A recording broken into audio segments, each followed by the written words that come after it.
سوچیں اگر سرکاری اسکولوں کو فنڈز کے لیے حکومت کا انتظار ہی نہ کرنا پڑے۔ آج ہم پنجاب کی ایک ایسی ہی بڑی دلچسپ پالیسی پر بات کر رہے ہیں جو اسکولوں کو مالی طور پر خود مختار بنا سکتی ہے۔ ذرا تصور کریں، ایک ایسا اسکول جو اپنی لائبریری، اپنی سائنس لیب یا کھیل کا میدان خود تعمیر کر سکتا ہو۔ اور وہ بھی لمبی سرکاری کارروائیوں اور بجٹ کی منظوریوں کا انتظار کیے بغیر، تو کیا یہ ممکن ہے؟ جی ہاں، یہ کوئی خیالی بات نہیں ہے، بلکہ یہ ایک حقیقی پالیسی ہے جسے پنجاب کا محکمہ تعلیم متعارف کروا رہا ہے تاکہ اسکول اپنے وسائل خود پیدا کرنا سیکھیں۔ تو آئیے اس کی تفصیلات میں چلتے ہیں۔ اس ماڈل کا نام ہے innovative financing and partnerships model. اس کا بنیادی مقصد ہے اسکولوں کو یہ اختیار دینا کہ وہ اپنی غیر استعمال شدہ یا پھالتو جگہوں کو آمدنی کے ذریعے میں بدل سکیں۔ اچھا، یہاں ایک بہت بڑا خدشہ ذہن میں آ سکتا ہے کہ کیا سرکاری زمین بیچی جا رہی ہے؟ تو دیکھیں، اس پالیسی کی سب سے اہم اور پہلی بات ہی یہی ہے کہ اسکول اپنی کوئی عمارت یا زمین فروخت نہیں کرے گا، بالکل نہیں۔ یہ صرف ایک مقررہ مدت کے لیے، یعنی ایک لمیٹڈ ٹائم کے لیے جگہ لیز یا کرائے پر دے گا۔ تو سوال یہ پیدا ہوتا ہے کہ کسی اسکول کو یہ کیسے پتہ چلے گا کہ اس کے پاس تجارتی مواقع موجود بھی ہیں یا نہیں؟ اس کے لیے عمل کا آغاز ایک مکمل جائزے سے ہوتا ہے۔ دیکھیں، ہر اسکول کی ایک کمرشل پروفائل تیار کی جاتی ہے، بالکل ویسے ہی جیسے کوئی بزنس کسی نئی جگہ کا جائزہ لیتا ہے۔ یہ دیکھا جاتا ہے کہ اسکول کا محل وقوع کیسا ہے، کیا وہ کسی بڑی سڑک پر ہے، وہاں ٹریفک کتنا ہے، اور اس کے آس پاس کا ماحول کیسا ہے، یعنی مارکیٹ ہے یا کھلی زمین۔ ان سب چیزوں کی بنیاد پر فیصلہ ہوتا ہے کہ کون سا منصوبہ سب سے زیادہ کامیاب رہے گا۔ اور یہ اس پالیسی کا سب سے دلچسپ اور آپ کہہ سکتے ہیں تخلیقی حصہ ہے۔ اسکولوں کو باقاعدہ ایک انوویشن مینیو دیا گیا ہے، یعنی تجارتی مواقع کی ایک پوری فہرست جس میں سے وہ انتخاب کر سکتے ہیں۔ اور اس مینیو میں کیا کچھ ہے؟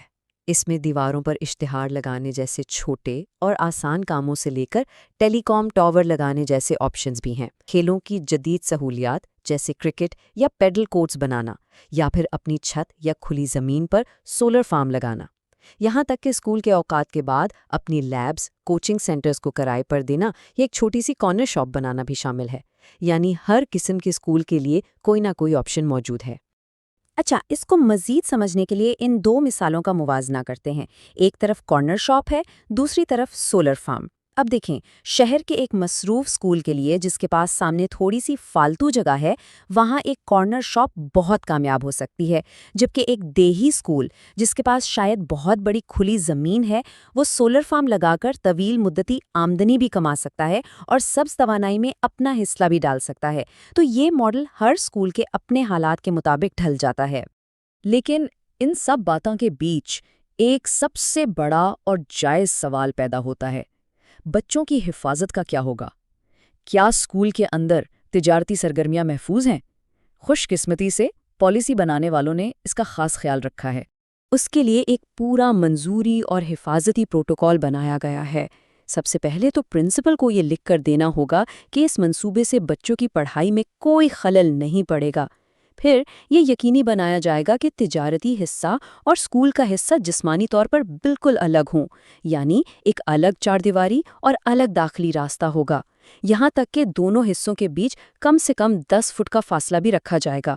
اور ان سب کے بعد یہ منصوبہ اسکول مینجمنٹ کمیٹی یعنی SMC کو پیش کیا جائے گا اور آخر میں ڈسٹرکٹ ایجوکیشن اتھارٹیز کی حتمی تصدیق کرے گی۔ اب یہ SMC مینجمنٹ کمیٹی یا SMC کیا ہے؟ یہ بہت اہم ہے۔ یہ ایک ایسی باڈی ہے جس میں طلباء کے والدین، اساتذہ اور علاقے کے لوگ شامل ہوتے ہیں، اور اس پالیسی کا سب سے اہم نقطہ یہ ہے کہ کمیٹی کی تحریری منظوری کے بغیر کوئی کام نہیں ہو سکتا۔ اس کا مطلب یہ ہوا کہ اصل فیصلہ کمیونٹی کے ہاتھ میں ہے، جس سے شفافیت کو یقینی بنایا جاتا ہے۔ تو ٹھیک ہے، یہ سارا نظام بن گیا، پیسہ بھی آ گیا، لیکن یہ سب کچھ ہمیں آخری اور سب سے اہم سوال کی طرف لاتا ہے۔ اس ساری محنت سے حاصل ہونے والی رقم آخر جائے گی کہاں؟ پالیسی اس بارے میں بالکل واضح ہے۔ اس آمدنی کا ایک ایک روپیہ واپس اسکول پر ہی خرچ ہوگا، یعنی فائدہ براہ راست بچوں تک پہنچے گا۔ پنجاب کی یہ پالیسی صرف اسکولوں کے لیے ایک ماڈل نہیں، بلکہ یہ ایک نئی سوچ کا آغاز ہے۔ یہ ہمیں یہ سوچنے پر مجبور کرتی ہے کہ ہمارے ارد گرد حکومت کے کتنے ہی ایسے اثاثے ہیں جنہیں اسی طرح تخلیقی انداز میں استعمال کر کے براہ راست عوام کی بھلائی کے لیے وسائل پیدا کیے جا سکتے ہیں۔